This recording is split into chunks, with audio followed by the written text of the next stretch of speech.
তোমরা বিয়ে করেছো কতদিন? এই তো 3 বছরের বেশি হয়ে গেছে। ছেলে মেয়ে? অন্যা তো কত চেষ্টা তদবির করিয়ে একটা সন্তানের মুখ দেখবে আল্লাহ। ডাক্তার দেখিয়েছো? হুম, ডাক্তার দেখাই না। হুজুরের তো হানি হড়া আনছি, হেটা খাইছি। সাধুর তুন তেল হড়া আনছি। তারপরে কবিরাজে গাছের শিকড় ছেঁচি দিছে, এর রসও খাই দেখছি, কোনো কামে লাগে না। অঙ্গা শেষ বরস হয়েছে তাবিজ বুঝছেননি, ক্যালগার ইচ্ছা হচ্ছি। আল্লাহ যদি দয়া করে কেন এবার আমরা একটা সন্তানের মুখ দেখুম আর কি।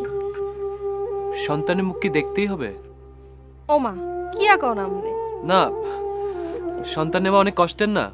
তোমার পেটের মধ্যে একটা মানুষ বড় হতে থাকবে। তুমি এখনকার মতো দৌড়াদৌড়ি করতে পারবে না, এত কাজ করতে পারবে না। কত টেনশন। মাঝে মধ্যে অসুস্থ হয়ে পড়বে, বমি বমি লাগবে, মাথা ঝিমঝিম করবে। কষ্ট না? হে কষ্টের মধ্যেও একটা সুখ আছে গো ভাইজান। আমরা মাইয়ার হয়েছি মার জাত, মা নইলে আঙ্গু জীবনের কোনো দাম আসেনি। ও, আপনার গলা মাইয়া নাই? না। নতুন বিয়া করছেন কেন? হ্যাঁ। তো হলা মাইয়া লইতেন না?